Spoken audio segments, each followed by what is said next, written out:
আমাদের দেখতে পাচ্ছেন একটি 5 ওয়াটের একটি হোমমেড লাইট। তো চলুন আজকে এই হোমমেড লাইটটা তৈরি করা যাক। এটি তৈরি করতে উপকরণ হিসেবে লাগবে একটি পিভিসি পাইপ।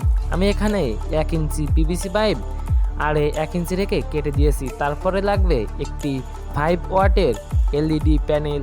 এখানে আপনারা সরাসরি এসি প্যানেল ব্যবহার করতে পারেন, আমিও এখানে এসি প্যানেল ব্যবহার করছি। তারপরে লাগবে একটি বাল্বের বা এলইডি বা লাইট বা বিভিন্ন লাইটের নিচের অংশ। আমি এখানে টিউব লাইটের নিচের অংশ ব্যবহার করছি। তো চলুন, আর এখানে আরেকটি জিনিস লাগবে, সেটা হলো কিছু ওয়্যার। এখানে যে কোনো মানের ওয়্যার আপনারা ব্যবহার করতে পারেন। তো আমাদের লাইটের শেপ পাবে ঠিক এরকম। তো আমাদের সর্বপ্রথম তার দুটিকে আমাদের টিউব লাইট বা এলইডি লাইটের যে নিচের অংশ তার সাথে ঠিক এভাবেই কানেক্ট করে দিতে হবে। তো চলুন এটা আমরা কানেক্ট করে দিই। তো আপনারা দেখতে পাচ্ছেন যে আমাদের দুটি তার এভাবেই কানেক্ট করা হয়ে গেছে।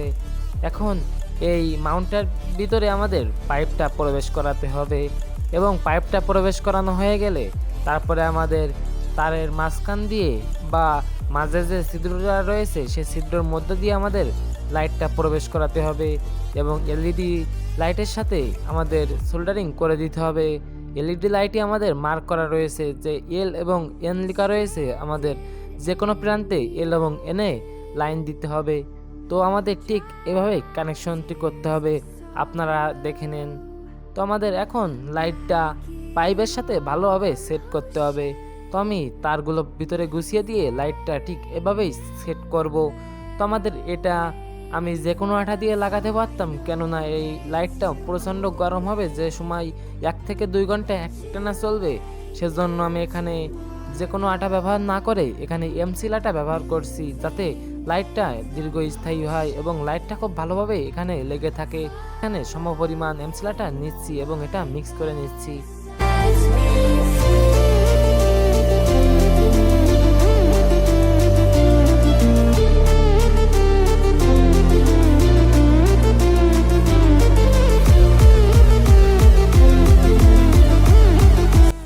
এখন আমাদের পাইপের উপরের অংশে আটা ভালোভাবে চারিপাশে দিয়ে দিতে হবে।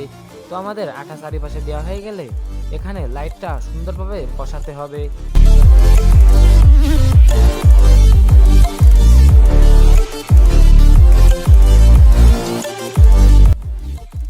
খেয়াল রাখতে হবে যাতে আমাদের এলইডি লাইটের কোনো অংশ ঢেকে না যায়, এবং এলইডি লাইটের নিচের অংশেও আমাদের খুব ভালোভাবে এমসি আটা দিয়ে সিল করে দিতে হবে।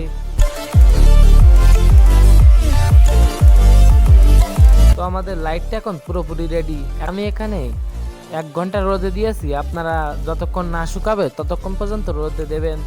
তো আমরা 1 ঘন্টা পরে আবার আসবো। তো আমরা এখন 1 ঘন্টা পরে ছাদে আসলাম, এবং আপনারা দেখতে পাচ্ছেন যে আমাদের এলইডি লাইটটা এখন পুরোপুরি শুকিয়ে গেছে। তো আমি আমাদের পাইপের উপরে বেশ কিছু কালো কালো এমসিলাটা দেখতে পাচ্ছি, আমি এগুলো পারলে ঘষে দেব, এবং এলইডি লাইটের উপরে কিছু আঠা জমে রয়েছে সেগুলো পারলে আমি ছাড়িয়ে নেব। তো আপনারা যত সম্ভব এটা পরিষ্কার করে নেবেন।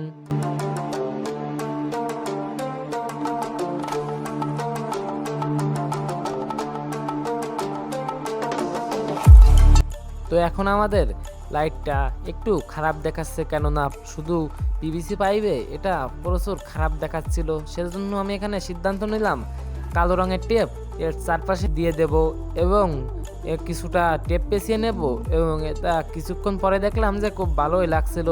সেজন্য আমি এই এলইডি লাইটের নিচের অংশও এটা দেওয়ার সিদ্ধান্ত করলাম, এবং এলইডি লাইটের নিচের অংশও আমি কালো টেপ চারিপাশে পেঁচিয়ে নিলাম। এখন আমাদের লাইটটা বেশ সুন্দর এবং মসৃণ দেখাচ্ছিল। তো এখন চলুন আপনাদের এই লাইটটা টেস্ট করে দেখাই যে এটার কেমন আলো দিচ্ছে।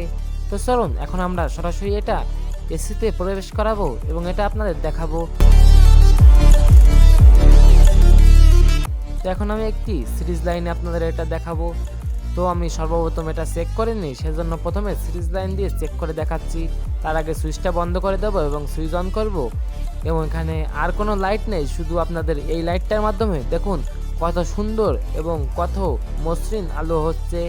তো আপনারা এটা চাইলে বাসাবাড়িতে তৈরি করতে পারেন। তো চলুন এখন আমরা সরাসরি এসি লাইনে দিয়ে দেখব।